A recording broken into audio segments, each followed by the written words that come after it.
রাজ্য সরকারের সুপারিশে নির্বাচিত কর্পোরেশনের হাতে দায়িত্ব তুলে দেওয়াই আমাদের কাজ, আমাদের লক্ষ্য।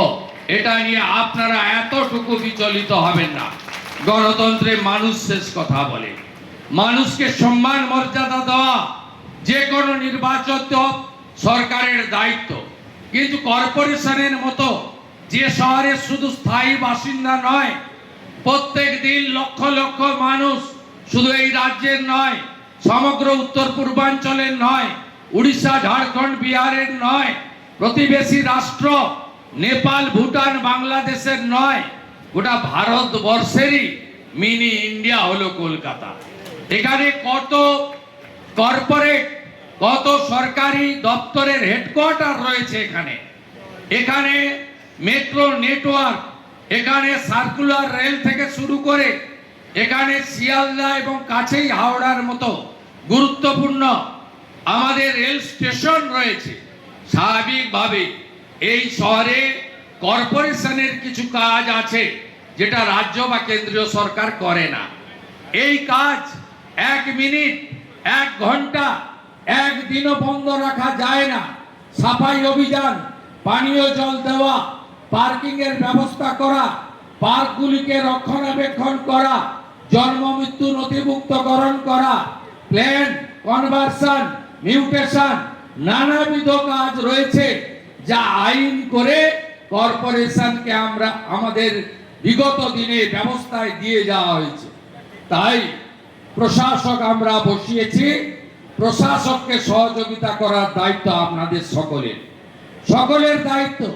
প্রত্যেকবারই কলকাতায় বর্ষা এলে এখানে জল জমে।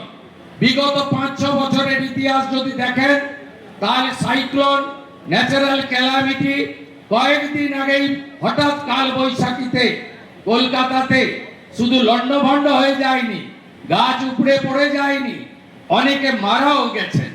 তাই এই রকম একটা সার্ভিস যেটা 24x7 দিতে হয়, যার শনিবার নেই, রবিবার নেই, ছুটির দিন নেই, 10টা 5টায় করা যায় না, 24x সার্ভিস দিতে হয়। এক্ষেত্রে শুধুমাত্র কমিশনার বা প্রশাসক, আধিকারিক বা ইঞ্জিনিয়ার বা কেবলমাত্র পৌর কর্মীদের উপরে বা সঙ্গে পুলিশের উপরে নির্ভর করে কিন্তু করা যায় না। এগিয়ে আসুন সচেতন জনগণ, এগিয়ে আসুন বিদায়ী কাউন্সিলররা, এগিয়ে আসুন যারা বাংলা এবং কলকাতাকে ভালোবাসেন। সে রাজনৈতিক, সামাজিক, ধর্মীয় বা অন্যভাবে হতে পারেন, সবাই এগিয়ে আসুন। এই সময়কালে আমরা যাতে কলকাতার মানুষ জল জমে যাওয়ার জন্য কষ্ট না পায়, বিপদে না পড়ে এবং আমাদের কর্পোরেশনের প্রত্যেকটা পরিষেবা আমরা যাতে সুন্দরভাবে দিতে পারি, সেই সহযোগিতা আমি আপনাদের সকলের কাছ থেকে প্রার্থনা করব। আমরা কলকাতা কর্পোরেশনকে এই অর্থবর্ষে স্টেট আমাদের যে ভোট অন অ্যাকাউন্ট আগেই হয়েছে এবং আমাদের যে টেন্টেটিভ প্রভিশন রয়েছে, সেখানে আমরা আপনাদের অ্যাডিশনাল ডেভেলপমেন্টের জন্য 600 কোটি টাকা দিতে পারি যদি প্রপোজাল আপনারা দেন। আমরা দিতে পারি অমৃত যোজনায় ভারত সরকারের যে কস্ট রেশিও ভিত্তিতে 60-40, 60 সেন্ট্রাল গভর্নমেন্ট দেয়, 40 আমরা দিই, আরো 500 কোটি টাকা আপনাদের দিতে পারি। নমামি গঙ্গা আপনাদের ঠিক মতো হয়নি, এসটিপি সেন্টারগুলো আপনারা ঠিক মতো পাননি। আমরা চেষ্টা করছি আরো এসটিপি স্টেশন বাড়িয়ে নমামি গঙ্গাতে আরো 500 কোটি টাকার কাজ করার জন্য।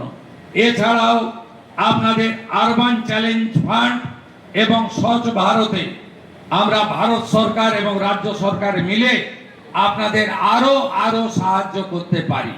আমি আশা করব আমাদের গৌরবের কলকাতা আপনারা আরো সুন্দর করে গড়ে তুলবেন এবং আমি নয়, আমরা নীতিতে বিশ্বাসী হয়ে আমরা এই কলকাতাকে সুন্দর করে সাজিয়ে তুলব, গড়ে তুলব। মাননীয় আরবান ডেভেলপমেন্ট সেক্রেটারিকে বলবো এই সময়কালে যাতে কলকাতায় কোনো অসুবিধা না হয়, মাননীয় মন্ত্রী মহোদয়কেও বলবো, আপনি এবং আপনার দপ্তরের রাষ্ট্রমন্ত্রী উমেশ রায়, আপনারাও বিশেষ নজর হাওড়া কর্পোরেশন, বিধাননগর কর্পোরেশনের সাথে কলকাতা কর্পোরেশনকেও রাখবেন। প্রয়োজন হলে আমরা আপনাদের আরো সহযোগিতা করব। মাননীয় ডক্টর স্বপন দাশগুপ্ত আছেন অর্থমন্ত্রী। দার্জিলিং এর পাহাড় থেকে তিনি সাগর পর্যন্ত সবার জন্য কাজ করবেন। তার জন্ম, তার বড় হওয়া, তার সমস্ত কিছু কলকাতাকে কেন্দ্র করে। রাসবিহারীর মানুষও তাকে অনেক ভোট দিয়ে জিতিয়েছে।